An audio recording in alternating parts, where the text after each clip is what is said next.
Without further ado, my name is Sarah Langston, and I am at NASA Langley Research Center, where I am one of the co-leads for the Langley Aeronautics ECN, which is a branch of the NASA Aeronautics ECN, or Early Career Network, and in conjunction with the International Forum for Aviation Research, or IFAR Early Career Network, as well as the AIAA Young Professionals Committee, we are happy to be bringing you the IFAR Virtual Exchange for this year. And we are even more excited that Wes Ryan is going to be speaking to us this morning. And so to give you a little bit of background on Wes, he is a program manager at NASA's Aeronautics Research Institute, or NARI. He joined NARI in March of 2021, where he supports airspace modernization, automation, integration strategies, including the practical use of AI and machine learning for aviation purposes. He also supports NASA's Convergent Aeronautics Solution Program to identify paths to transformational aeronautics concepts for future aircraft designs. Wes was with the FAA for 18 years, working R&D and certification for remotely piloted aircraft and safety enhancing technology for general aviation. He holds both a master's and bachelor's degree in aerospace engineering from the University of Kansas, and he is a fellow in the Royal Aeronautics Society, as well as an associate fellow for AIAA. And we are really excited to hear his talk today, and we will be having time for a question and answer period at the end. So those of you in the room, please get your questions ready for when Wes is done talking, and those of you online, you can put your questions in the chat and we'll address them then. So welcome, Wes.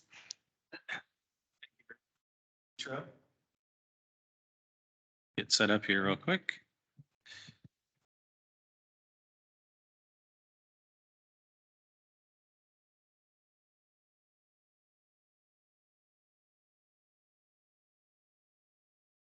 Well, I want to just say thank you to AIAA and to IFAR for this opportunity to come speak today.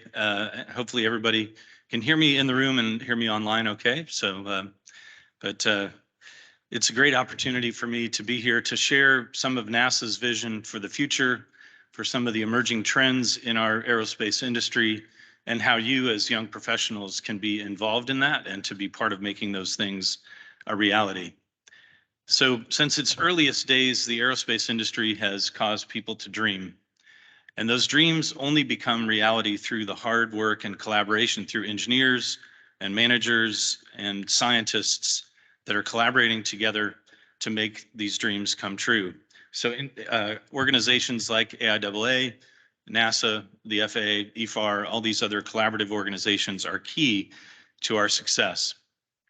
That early inspiration for me in getting into the aerospace industry came from my young years, maybe 6 or 7 years old, and my dad used to stick me on a stack of books and put me in the front of a Piper Cherokee and take me flying. I also had the pleasure of growing up and watching some of the Apollo missions happening real time as a young 2 or 3 year old, and believe it or not, those are some of the memories that I still hold to this day. And those were the things that really got me into my love for aviation and for space exploration. Maybe you have a similar story, watching SpaceX launches. Maybe you had an influential friend in your life, someone who was excited about science and technology and aerospace and got you into that inspirational future. So I encourage you to work collaboratively with people that you know that are in the industry as young professionals. That collaboration and that research and development together is the way that we turn dreams into reality. NASA supports IFAR and other organizations like AIAA for this very reason, because we know that we are better together collaboratively. We're better than we can be individually. In that spirit, I want to just spend a few moments to kind of go back and look at the accomplishments that have been happening in different segments of the industry.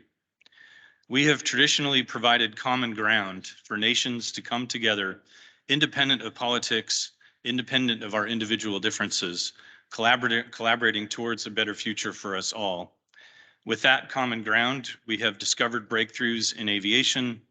We're looking at renewable energy sources to address the global economic and environmental impacts of having more efficient aviation in the future, and we explore other worlds together. We can always find commonality in our collective curiosity and our desire to fly faster, higher, and more efficiently. What's really encouraging is a lot of the innovations that we see in both the space area and in aerospace or aviation are coming from private industry. And those innovations are now much more accessible to young professionals than they ever have been before. NASA's internship programs and other things of that nature are one way to get into the aerospace industry, but we also do a lot of collaborative research through grants and through our Space Act agreements with private industry. These present opportunities for people to get involved in aerospace related research outside of the norm of being constrained by a certain government or certain constraints that might have been in place in the past. And these partnerships have paid off. Specifically looking at the space industry, over the last 20 years, there's been a resurgence in space like we haven't seen in decades. Just think of how ubiquitous GPS technology has become in all of our lives, and it has really transformed the way that we live. Industry and government partnerships have made a lot of this possible, like SpaceX, for example, whose Falcon 9 launch system has just recently reached a milestone, becoming the most successful launch vehicle in history with 48 launches in a calendar year and a total of almost 140 successful missions so far. And NASA's been busy too. We're moving flying an aircraft on another planet for the first time with Perseverance, carrying the Ingenuity helicopter to Mars last year. We're also very excited about the strides that we're making to return to the moon in the next few years. This resurgence in space exploration shows we greatly benefit from collaborative research and development, industry partnerships in making our dreams become reality. There's plenty to be excited about in the aeronautics industry as well, with the promise of advanced air mobility and emerging concepts to look at reduced emissions, aviation with zero impact on our environment, and partnerships that we're creating with industry to move civil aviation forward. The global industry is working towards faster, more efficient aircraft, more accessible operations, striving for this future of greater efficiency and greater access. The area of supersonic flight with the X-59 program seeks to investigate how we can make supersonic flight quieter and more fuel efficient. And we even have startups getting into the hypersonic regime of flight, which would have been unheard of 20 years ago for a private company to be able to afford to get into those parts of our aerospace industry. The emerging forms of advanced air mobility also hold the promise of hybrid electronics or electric systems that can transport people in future air taxi systems and provide ubiquitous services through drone deliveries and other services that will transform the way that we live. And speaking of those technologies, part of that is also looking at ways that we need to transform our airspace management system. We want our system to be available and ready for those new aircraft and the types of operational concepts that they present. So NASA is collaborating with ICAO and with the FAA and through organizations like AIAA and IFAR to look at our next generation air traffic system. Our aviation operational safety program is also looking, or airspace operational safety program is also looking at a large research portfolio that is looking at the growing trends to accommodate existing aircraft and also to be ready for these future trends in our mobility. At the core of that is data sharing and sharing that data in a digital domain to move from a human-centric to an information-centric national airspace system. There are exciting times and there's lots of opportunity for young professionals to get involved in this transformational piece of our industry as well. So with boosters returning to Earth and landing on their tails, uncrewed aircraft and the promise of advanced air mobility, supersonics and hypersonics, all of these things are like science fiction becoming reality. All of this excitement has caused a shift back towards the aerospace industry. I'm an advisor on a couple of different aerospace engineering programs, and there has been a huge increase in enrollment over the last 20 years. And it's really interesting to see that growth, but also exciting to see our industry having a source of those young professionals coming in to provide the staff that we need to make these dreams a reality. Having said that, there's also some challenges that we face together. COVID has shown us that working together virtually through technology is one way that we can solve complex problems. However, there is still much to be learned through group projects, being in person, face to face, and working through the challenges of developing these new systems. You have the unique opportunity as young professionals with innovative ideas to make a difference on all of these projects. We have the highest level of diversity and opportunity that we've seen in our professional lives, and the space and aviation industries continue to grow. With those thoughts in mind, I'd like to share a few bits of advice from my time in the industry. First, despite the pressures for you to figure out exactly what you want to do for the rest of your life, you have time to reinvent yourself, to change what you're interested in, and maybe even do something completely different within your career path. You should not expect to get your dream job as your first job, or expect your first job to be your last job. You can switch to something new and reinvent yourself, which actually might be required in your jobs along the way. You need to be a lifelong learner, being willing to put in the hard work to do something that you may not love at first to reach your dream job later. Secondly, despite the cultural shift toward individualism, team accomplishments are always the norm within the aerospace industry, recognizing that we're better together and we can never solve every problem on our own. Helping others succeed within a team environment and bringing the best out of others always yields the best outcomes. Everything in the aerospace industry is done as a team effort, so be a team player as you work through your career. Seeking glory only for yourself can certainly leave you on an island as you work through your career, so make sure you collaborate with others. And as young professionals, you need to recognize that you do have a voice that's important. Your contributions to a team might be the key to a breakthrough for a particular struggle, that a technology or a concept, and so your contributions can make the difference for the future.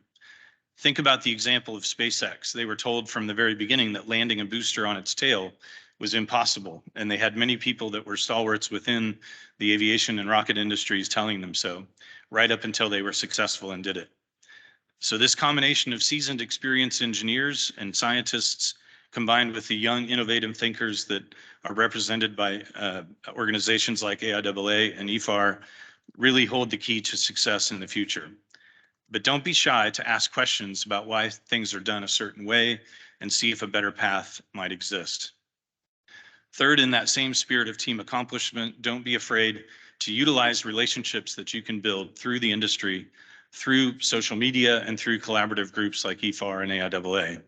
These connections might give you the leg up that you need to get into a team that could solve one of the unsolvable problems that we face together. Fourth, just keep in mind that publishing is important.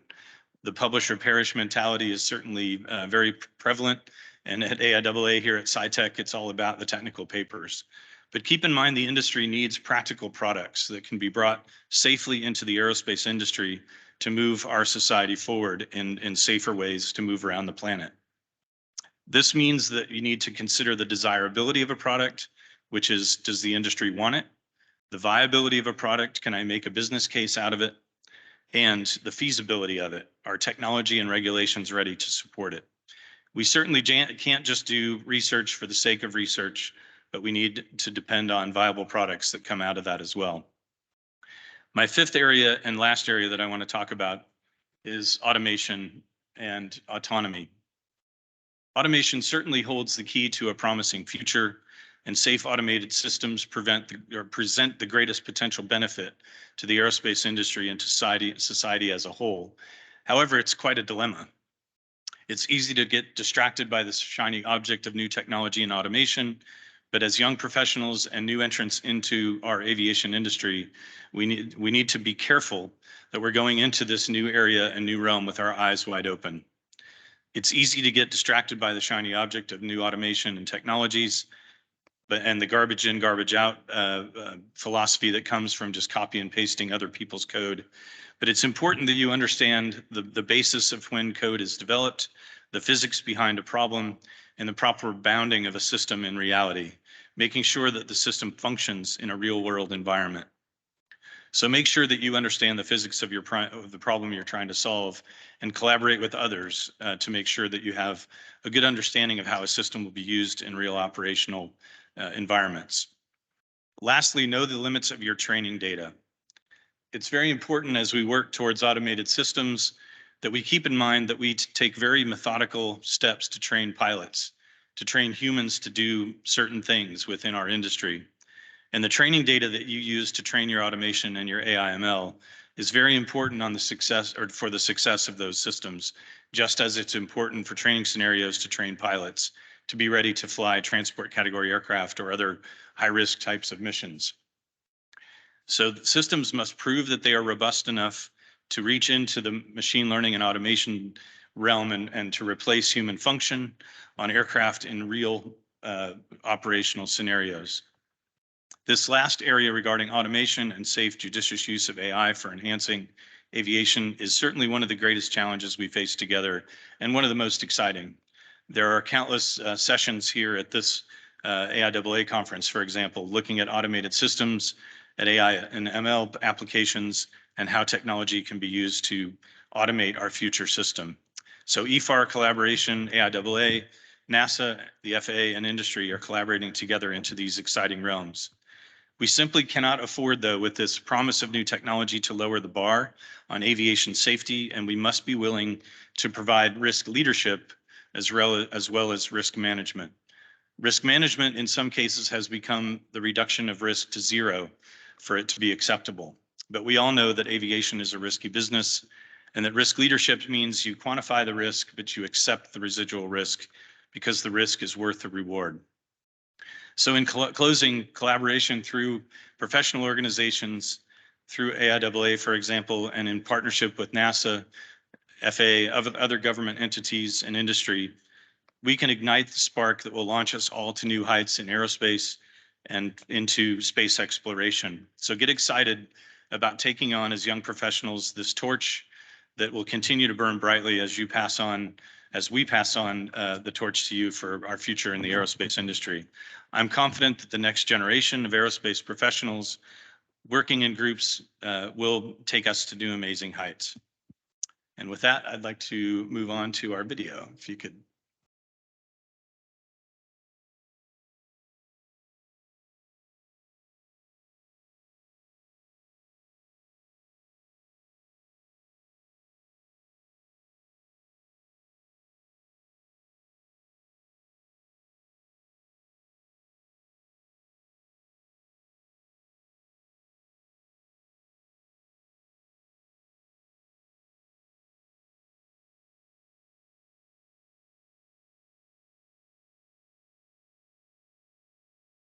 Oh, 3, 2, 1.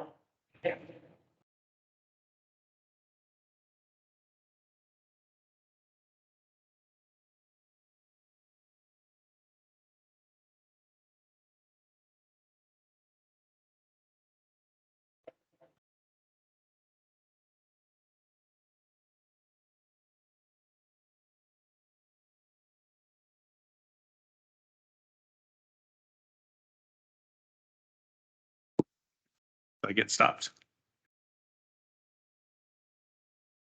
Sorry, we need to start that over.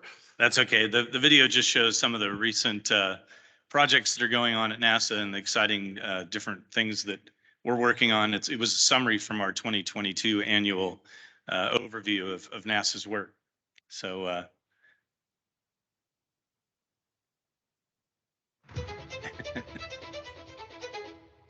we'll give it one more shot and then I'll go to questions.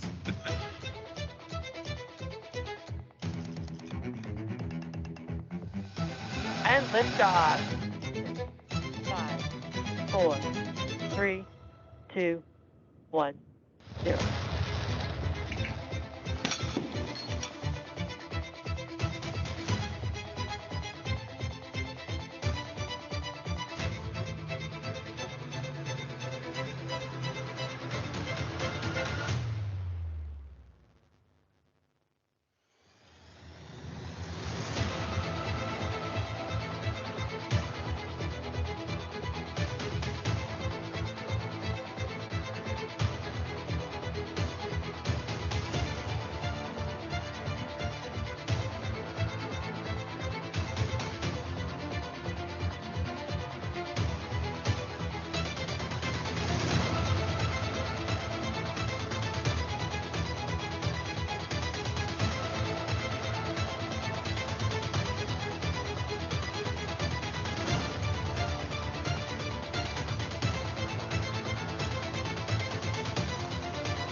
Thanks very much. If you want to put up my last slide again, I'll have my contact information on there. And we can move to any Q&A that anyone might have. Thanks. Thanks, Wes. That was great. A lot of great advice and a really good hype video. Maybe we should all watch that every day before we start working. We will be taking questions from both in the room and online. So if you're in the room, if you wouldn't mind going up to the center mic with your questions, just so we can hear you guys online. While we wait for people in the room to formulate their questions, do we have anything from the YouTube chat yet?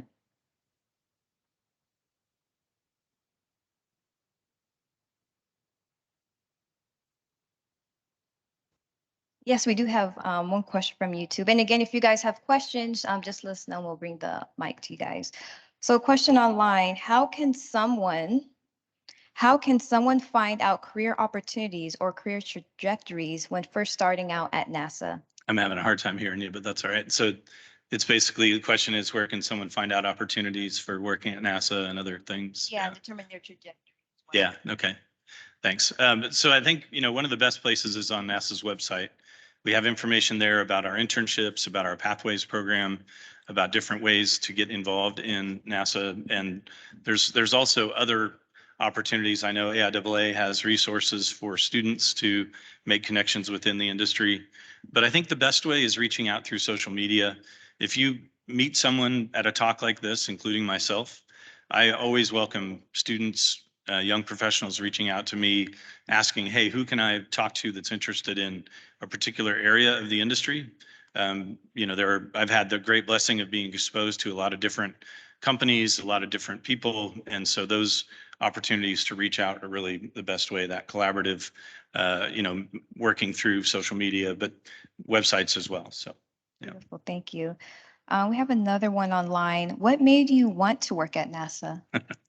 So I had the great just blessing of being on a research grant as a grad student when I first was in school. At the time, everybody was obsessed with the Top Gun movie, including myself. And at the time, NASA was spending a whole bunch of research on fighter agility.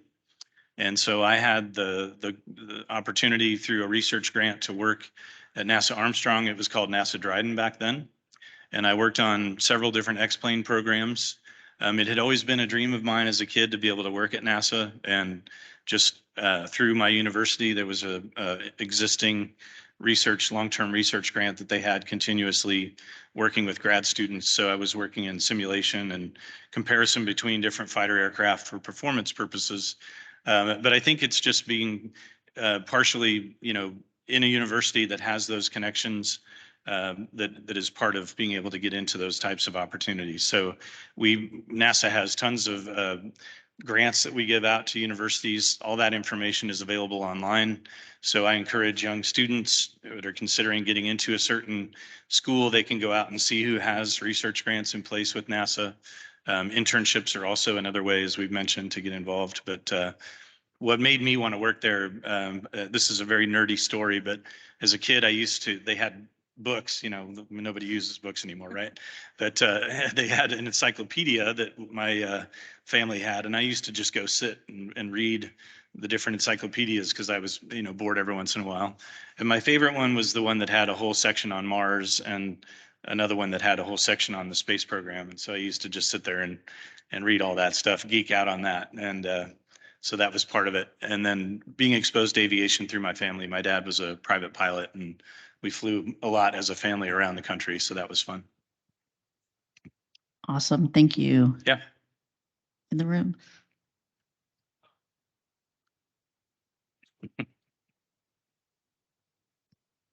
Hi, can you hear me? Yeah, hear you just fine. Thanks. Yeah, thanks, Wes, for the talk. So I had a question about, so when you were entering the industry, you probably saw some challenges as a young professional. What kind of challenges do you foresee, the next generation of young professionals who are trying to enter the industry or who are just starting off? And what would you recommend, as tools that they equip themselves with to face those challenges? Yeah, thank you. Great question.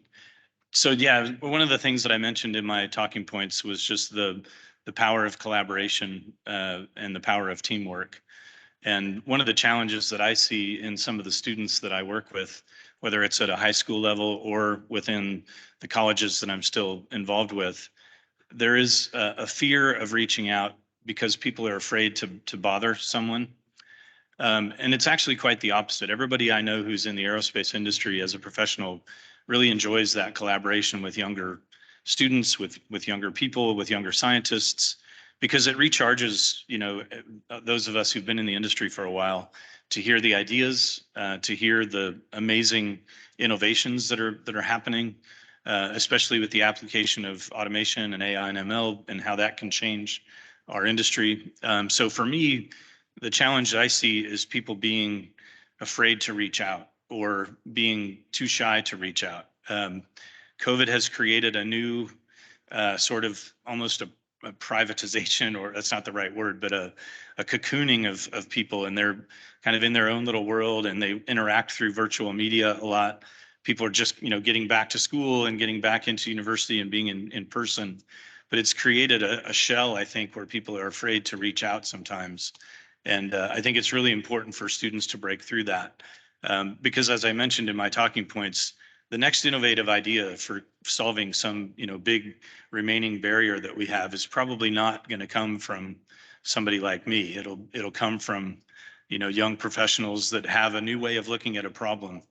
And so that's the biggest challenge is working through being comfortable reaching out and recognizing that people want that collaboration.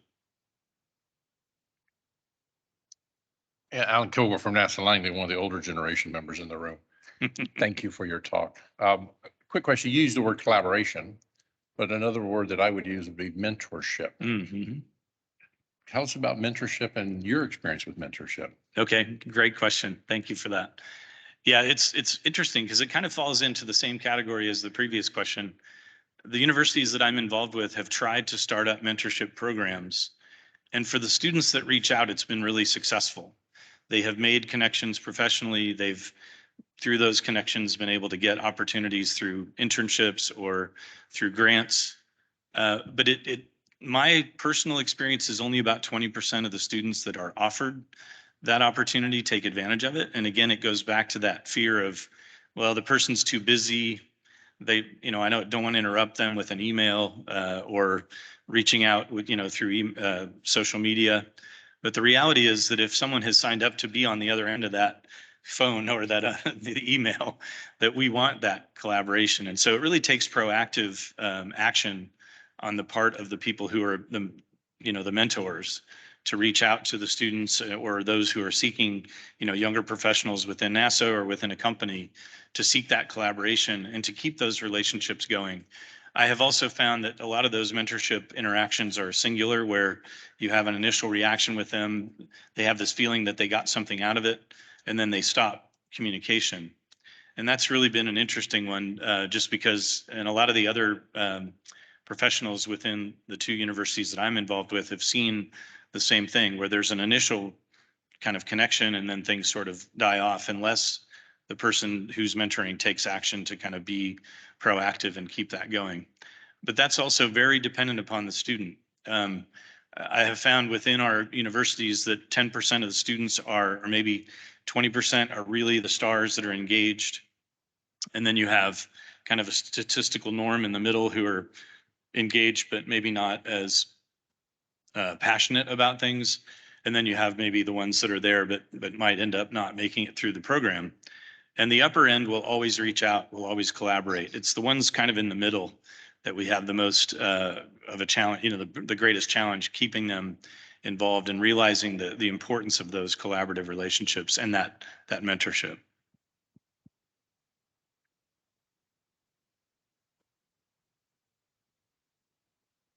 All right, we have an online question. Mhm. How often do you get to work or interact with students in your work? With international students? Is that what the, International or not international, just in Okay. general. Yeah, so I think it really depends on the nature of the project. At the university level, obviously, there's a lot of opportunity for students that come from all over the world. And sometimes there are NASA grants to those universities where those students can work.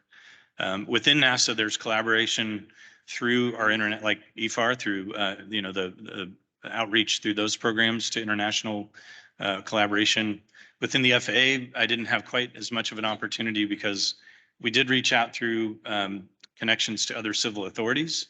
So we had exposure to the international community through those types of connections. But there are certain things within the industry that are still restricted by what technologies can be shared and that kind of thing. So that does kind of end up providing us with limits on how much we can collaborate on an international level. While we wait for folks in the room or online to formulate their next question, I had a question about your first piece of advice about how you might have to change jobs throughout your career, whether, I guess, within your company or switching companies. Can you give some advice on how that might be done or what skills would be needed? Sure. Great question. My first job was a student intern at a flight test company. And many of you may know of or may have actually worked with the paper strip charts that were used for recording flight data. But basically now that everything is digitized, it's not that way anymore. But one of the things that was my first job was going through with essentially a large interface, a board that was it had a mouse with a crosshair on it, and I had to trace the flight test traces for velocity, bank angle, pitch attitude, angle of attack, whatever. And I did that for a whole summer. And I'll be honest with you, it almost made me want to get out of aerospace engineering because I thought, man, if this is what aerospace engineers do, forget it. This is tedious, boring work. But the thing that changed my mind was they also had me helping with installation of instrumentation on the aircraft and flying along on some of the flight tests. And that was super exciting. So it made the really boring work worthwhile because of the little exciting moments. And so I think, my point earlier was, unfortunately, a lot of people only focus on that first job where they may not be doing something real glamorous. And there's a new mentality within the world that a lot of the young people that we've hired or that I know who've gone into private industry, they will say to me, well, I want to change the world and I want to change it in the next year. It's an idealism that is there. Nothing in aerospace really happens super fast if it's, complex or safety critical. And so the timelines that people have in mind for their ability to endure some of the boring work is not always maybe as long as it needs to be. But I think industry is doing a much better job also of creating those sort of mix between the innovation and the excitement and the boring.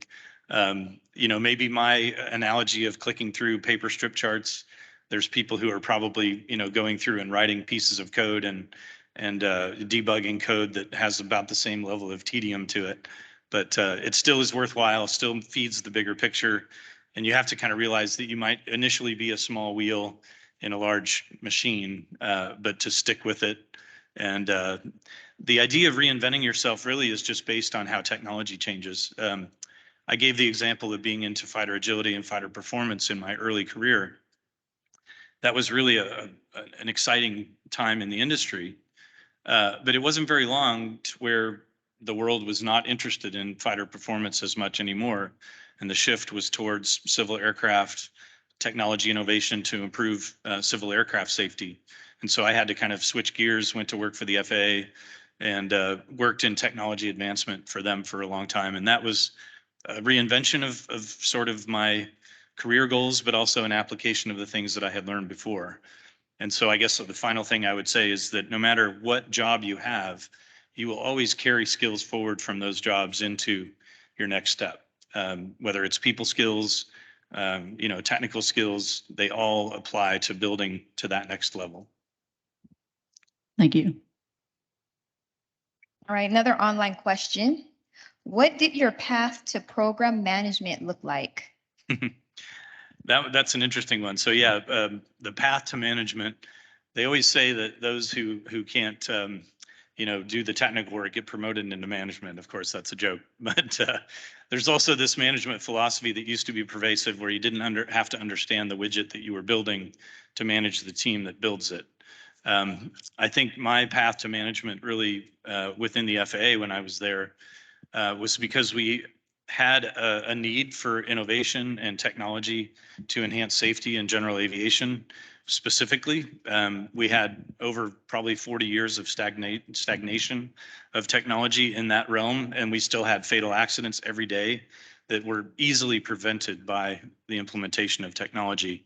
And so my attitude of trying to reach the right balance between the engineering rigor and the certification burden and trying to bring practical products into the industry and working in collaboration with industry was really the key to my move into management, because then, we were working on broad concepts of what we called the safety continuum, which was basically this idea that you can improve safety with technology and not everything has to be platinum plated or be a 10 to the minus ninth system to be successful.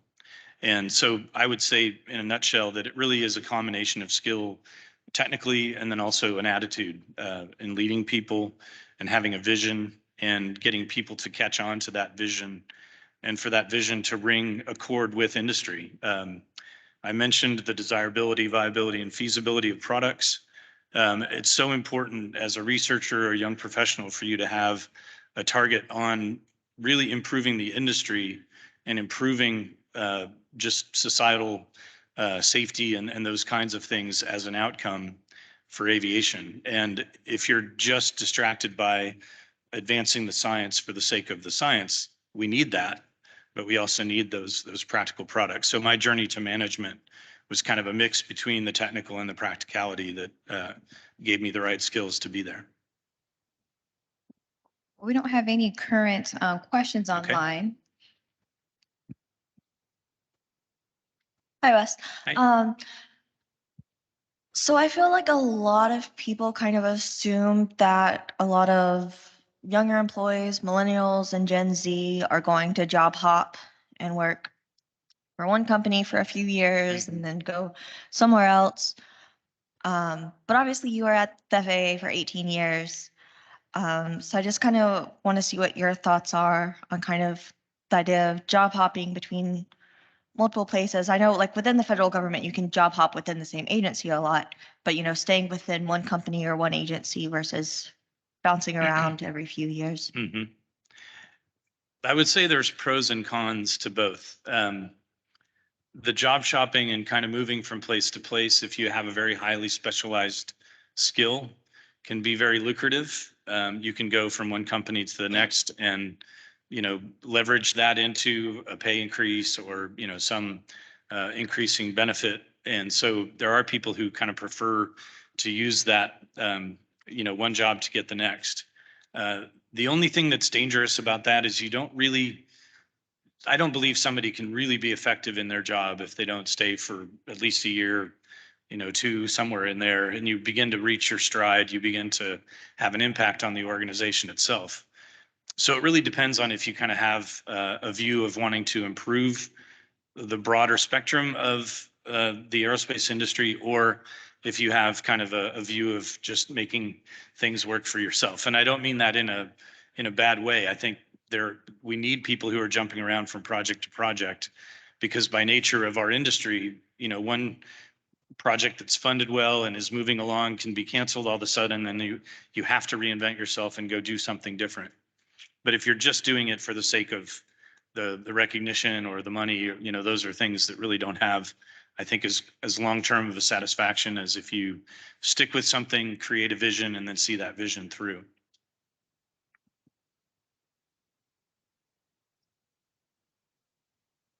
Anyone else, either online or in the audience? All right, well, Wes, we all really want to thank you for giving a great talk on, with the theme of igniting our futures with collaboration. Really enjoyed that, very invigorating Q&A and awesome video. So we will wrap up here. Once again, want to thank you. And thank you, appreciate it. Thank on behalf of the NASA ECN and the IFAR ECN and AIAA Young Professionals, thank you all for joining us both in person and online. And definitely look for this event again next year. And in the meantime, the IFAR and NASA ECN folks keep an eye out for future events in the coming weeks and months. Thanks. Thanks.